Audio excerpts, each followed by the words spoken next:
ನರಸಾಪುರವರಲ್ಲಿ ಎಲ್ಲರ ಮೇಲೆ ಒತ್ತಡವನ್ನು ತಂದು ಸಾವಿರಾರು ಕೋಟಿ ರೂಪಾಯಿ ಹಣವನ್ನು ಇವತ್ತು ನಿಮ್ಮ ಮಡಲಿಗೆ ಹಾಕಿ ನಿಮ್ಮ ಬದುಕಿನಲ್ಲಿ ಒಂದು ಬದಲಾವಣೆಯನ್ನು ತರಬೇಕು ಅಂತೇಳಿ ಬಹಳ ಯಶಸ್ವಿಯಾಗಿ ಕೆಲಸ ಮಾಡ್ತಾ ಇದ್ದಾರೆ.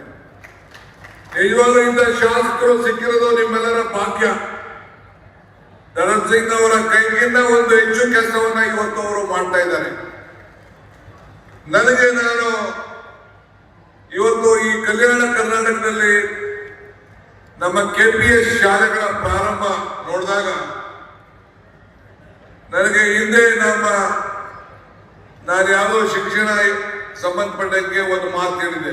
ಏನ್ ಹೇಳಿದೆ ಅಂದ್ರೆ, ನೃಪ ರಪ ಹಪ ಹರಿಸದ, ದಾಯಾದಿ ದಕ್ಕಿಸದ, ನೀರಿನಲ್ಲಿ ನೆನೆಯದ, ಅಗ್ನಿಯಲ್ಲಿ ಸುಡದ, ಗುಪ್ತ ನಿಧಿ ಒಂದೇ ವಿದ್ಯೆ.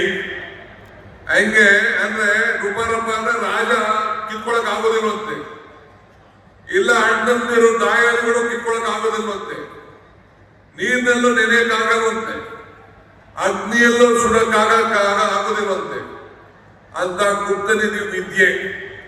ಹಂಗೆ ನಮ್ಮ ಸರ್ಕಾರ ಬಂದ ಮೇಲೆ ಮಧು ಬಂಗಾರಪ್ಪ ನೇತೃತ್ವದಲ್ಲಿ ನನ್ನನ್ನ ಮುಖ್ಯಮಂತ್ರಿಗಳು ನಮ್ಮ CSR ಶಾಲೆಗೆ 2,000 ಶಾಲೆಗಳನ್ನ CSR ಶಾಲೆ ಮಾಡಬೇಕು, ಸುಮಾರು 500 KPS ಶಾಲೆ ಮಾಡಬೇಕು ಅಂತೇಳಿ ನಮ್ಮ ಸರ್ಕಾರ ಸಂಕಲ್ಪ ಮಾಡಿ ಒಂದು ಹೊಸ ರೂಪಕ್ಕೆ ಈಗಾಗಲೇ ತೀರ್ಮಾನ ಮಾಡಿ ಹೋದ ಕ್ಯಾಬಿನೆಟ್ ನಲ್ಲಿ ಅನೇಕ ಫ್ಯಾಕ್ಟರಿಗಳು ಇಲ್ಲಿ ಏನೇನಿದೆ, ಬೆಂಗಳೂರಿನಲ್ಲಿರುವಂತಹ ಎಲ್ಲ ಫ್ಯಾಕ್ಟರಿ, ITBT ಸಂಸ್ಥೆಗಳು, ಹಿಂದೆ ಕೇಂದ್ರ ಸರ್ಕಾರ ನಮ್ಮ ಮನಮೋಹನ್ ಸಿಂಗ್ ಸರ್ಕಾರದಲ್ಲಿ 2% CSR ಖರ್ಚು ಮಾಡಬೇಕು ಅಂತೇಳಿ ಆದೇಶ ಕೊಟ್ಟದನ್ನ ಗ್ರಾಮೀಣ ಪ್ರದೇಶದ ಶಾಲೆಗಳಿಗೆ ಕೊಡಬೇಕು ಅಂತೇಳಿ ಮಾರ್ಗಸೂಚಿಯನ್ನು ಕೊಟ್ಟಂತ ಐತಿಹಾಸಿಕ ತೀರ್ಮಾನ ಇಡೀ ದೇಶದಲ್ಲೇ ಯಾವ ರಾಜ್ಯದಲ್ಲೂ ತೀರ್ಮಾನ ಮಾಡಲಿಲ್ಲ. ಇದು ಕರ್ನಾಟಕ ರಾಜ್ಯದಲ್ಲಿ ನಿಮ್ಗೋಸ್ಕರ ತೀರ್ಮಾನ ಮಾಡಿದ್ದೇವೆ ಅಂತ ಹೇಳ್ಕೊಳ್ಳಿಕ್ಕೆ ನನಗೆ ಬಹಳ ಸಂತೋಷ ಆಗ್ತದೆ. ಇವತ್ತು ನಮ್ಮ ಅಜಯ್ ಸಿಂಗ್ ಅವರು ನಿಮ್ಮ ನೀರಾವರಿ ವಿಚಾರದಲ್ಲಿ ಅವರು ಕೇಳಿದ್ರು. ನೀರಾವರಿ ವಿಚಾರದಲ್ಲಿ ಮಲ್ಲಾಬಾದ್ ಏತ ನೀರಾವರಿ ಯೋಜನೆ ಆಗ್ಲೇಬೇಕು, ನಾನು ಮಗ ತೋರ್ಸಕ್ಕೆ ಆಗುದಿಲ್ಲ, ಬಹಳ ವರ್ಷದಿಂದ ಇದೆ ಅಂತ ಹೇಳಿದ್ರು.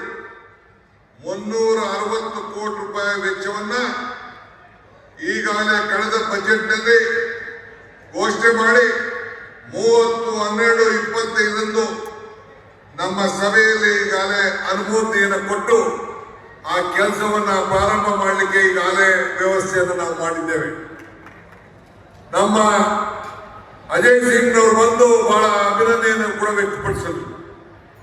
ಹಾಗೆ ಅವರು ಏನೇನು ಕೇಳಿದ್ರು, ನೀರಾವರಿ ಇಲಾಖೆ ಇರ್ಬೋದು, ಈ ತಾಲೂಕಿನಲ್ಲಿ ಪ್ರಜಾಸೌಧ ಆಗಿರ್ಬೋದು, ಕೈಗಾರಿಕಾ ಪ್ರದೇಶ ಆಗಿರ್ಬೋದು, ಗ್ರಾಮೀಣ ಅಭಿವೃದ್ಧಿಯಲ್ಲಿ ಕುಡಿಯೋ ನೀರಿನ ವ್ಯವಸ್ಥೆ ಆಗಿರ್ಬೋದು, ಹಿಂಗೆಲ್ಲ ಕೆಲಸಗಳನ್ನು ಕೂಡ ಇವತ್ತು ಮಾಡ್ಕೊಂಡು ಬಂದಿದ್ದೇವೆ.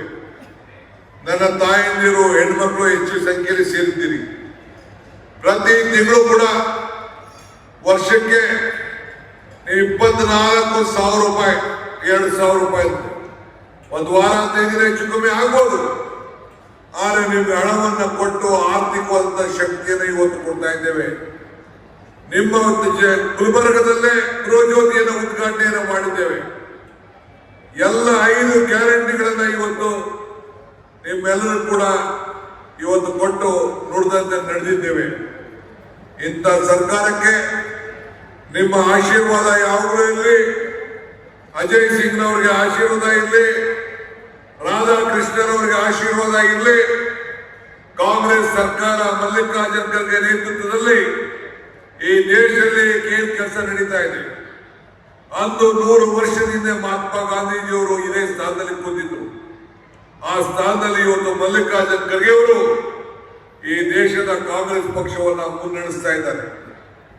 ನಾನು, ಸಿದ್ದರಾಮಯ್ಯನವರು, ಕೃಷ್ಣ ಬೈರೇಗೌಡರು, ಪ್ರಿಯಾಂಕ್ ಖರ್ಗೆ ಅವರು, ಶರಣ್ ಪ್ರಕಾಶ್, ನಾವೆಲ್ಲ ಸೇರಿ ನಮ್ಮ ದಶರಾಮರವರು ನಾವೆಲ್ಲ ಸೇರಿ ಮಂತ್ರಿಗಳು ಶಾಸಕರು ಎಲ್ಲ ಒಟ್ಟಾಗಿ ಸೇರಿ ನಿಮ್ಮ ಅಭಿವೃದ್ಧಿಗೋಸ್ಕರ ಹಗಲು ರಾತ್ರಿ ದುಡಿತಾ ಇದ್ದೀವಿ.